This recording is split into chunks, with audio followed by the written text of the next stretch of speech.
Oke. Teman-teman, tadi kita kan udah lihat kandangnya. Di sana kandang maggot, mulai ada apa, alat-alatnya, terus baby-babynya kasihin ke ayam. Terus ini Kang, udah berapa lama sih ini proses budidaya belatung maggot ini? Oh, saya awal itu 2019 kalau nggak salah. Baru awal-awal percobaan sampai saat ini ya sekitar 2 atau 3 tahun lah. 3 tahun jalan. Nanti kasih buat ikan juga bisa ya? Iya bisa ikan hiasnya. Kalau yang kering bisa nih. Nggak dilembutin aja kalau ikan kecil.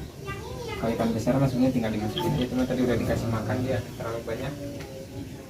Nah, Jadi manfaatnya bisa dijelaskan nggak? kalau manfaat beternak maggot ya. Beternak maggot, budidaya maggot. Budidaya maggot ini. Oke, sebenarnya kalau untuk budidaya maggot kuncinya tuh yang pertama harus niatan dari ibadah dulu. Ya. Kalau kita niatnya udah mencari rezeki dulu itu atau mencari finansialnya, sebenarnya itu menyusul ya. Jadi harus dari ibadah dulu, niatan kita ibadah, bersihin sampah kita biar nggak menimbulkan bau ke tetangga. Ya saya udah percobaan pakai cacing, pakai apa, ternyata yang lebih cocok itu pakai maggot. Oh, udah sempet juga Udah pakai sempet, cacing ya, udah pakai tapi dikomposin kan, dikomposin, dikomposin pakai prosesnya cacing. lama terurainya. Akhirnya ketika nyobain maggot, ya alhamdulillah sih dari segi proses dia lebih cepat, lebih cepat komposnya itu. Sehari juga udah jadi kompos. Itu udah komposisinya lebih cepat gitu ya. Karena dibantu oleh si serangga BSF ini, serangga maggot ini. Terus yang pertama itu ya dari segi ibadah dulu kita bersihan, sampah bersihin lah kita nyobain bantu. Terus dari maggot itu sendiri sebenarnya nggak ada yang bisa kebuang. Ya contohnya maggotnya udah pasti ya, kita maggotnya bisa dibikin buat pakan. Salah satunya bikin pakan ternak ayam. Tadi kan udah lihat ayam, ikan, sama lele.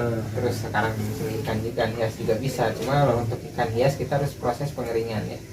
Dikeringkan dulu supaya pertama lebih awet sih.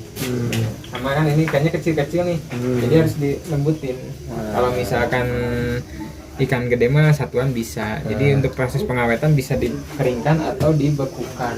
Itu fungsinya untuk mengawetkan si maggot itu sendiri. Soalnya maggot itu umurnya nggak lama. Maksudnya umurnya nggak lama bukannya mati atau ini. Jadi ketika dari proses yang 18 hari, 19 hari ke sana dia udah mulai menghitam. Itu kurang disenangi oleh ternak untuk pakan. Itu nantinya di prekupa, nanti kupa jadi kepompong lah kalau di kupu-kupu. Nah udah dari kupu-kupu nanti kupu-kupu jadi kepompong, jadi lalat lagi yang tadi. Nah lalat itu kan siklusnya seperti itulah, kurang lebih seperti kupu-kupu dari telur ke BSF-nya ini, ke baby maggot, terus maggot dewasa, prepupa, terus lagi ke pupa, dari pupa lalu ke lalat lagi, dari lalat bertelur lagi, terus seperti itu. Nah kunci dari beternak maggot juga itu kita harus bisa mempertahankan siklus itu sendiri biar tidak terputus siklusnya. Tapi mungkin ini nih, kalau awal mulanya dapat bibit maggotnya itu dari mana tuh? Saya kan kayaknya baru lihat gitu ya, alat kayak gitu. Itu dapat dari mana kan? Sebenarnya kalau untuk mancing lalat itu sebenarnya di liar kita juga banyak. Oh gitu. Ya. Oh dipancing bisa ya? Bisa dipancing, itu biasanya medianya pakai yakul. Kalau orang-orang yakul pakai dedak, dicampurin nanti biar ada tercium aroma fermentasi. Nanti ditutup aja pakai jaring tipis, nanti si lalatnya, si BSF itu nempel di situ. Nanti ada bertelur di situ kalau pancing. Kalau alami kita bisa juga ya cari dari caranya mancing gitu ya, caranya mancing gitu. Banyak yang nyobain kayak gitu. Kalau saya kemarin dapatnya nggak sengaja, temen saudara tuh beternak jangkrik. Ya, beternak jangkrik, saya lihat di kotorannya, oh ini saya pernah lihat. Saya ambil aja, diambil sebagian, diambilin, itu saya bibitin jadi prepupa, jadi pupa, atau jadi lalat. Saya bikin kandang lalatnya, cuman sedikit kecil dulu, nyobain kecil. Kesini ya banyak komplain dari orang-orang, ngapain sih ya. Tapi ya saya jalanin aja lah, namanya juga ya usaha gitu kan. Kalau misalkan nanti menghasilkan alhamdulillah, kalau nggak juga yang penting kan lingkungan kita bersih, terutama rumah kita sendiri. Oh, jadi sampah dari rumah nih Langsung dipilah. langsung di sana dipilah Iya, sana ya. dulu dari rumah doang, sekarang udah kekurangan, kadang ngambil ke pasar induk Kurang sampah buahnya. di rumah saya banyak kan. Anterin di sini ada. Anterin. Si kurang, sampah kurang.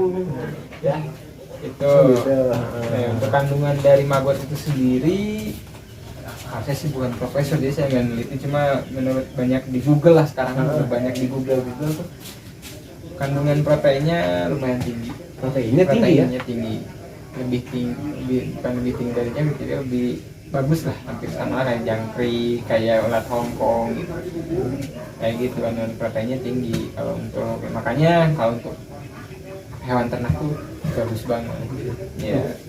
Buat pancing juga bisa, buat mancing umpan mancing. Kalau banyak protein kan bisa tambah gendut juga Ya, ya kan. mau nyobain nih? Bisa gitu? Bisa. Wah, bener. Bisa aja, asal berani aja. Nih, bisa. Kayak gini. Ini teh kita nyobain pengeringannya pakai mesin grinder gitu. Jadi si bentuknya nggak utuh, bulat. Kalau yang bagus sebenarnya lebih ke warnanya tuh gold. Kalau ini buat konsumsi sendiri sih sebenarnya tuh, ya. Nih kayak gini. Good nih. Cobain aja, mau nyobain. Anjir, rasanya gimana? Rasanya gurih-gurih nyoy gimana gitu. Ini harus makan nih. Bener kan? Iya, bismillah dulu jangan lupa. Bismillah. Maggot bro. Belatung. Bismillahirrahmanirrahim. Gurih kan rasanya kan? Ini sih rasanya tuh kayak Ada gurih-gurihnya. kayak apa? Serangga. Kayak kerupuk apa? Kayak snack. Ya gitulah. Ada gurih-gurihnya.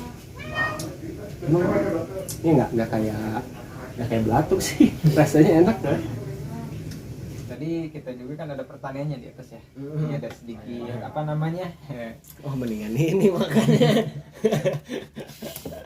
Nih, ini buah naga organik. Saya nggak pakai pupuk kimia sih soalnya. Oh, Jadi dari ekoenzim tadi kita siramin pakai ekoenzim. Cobain aja.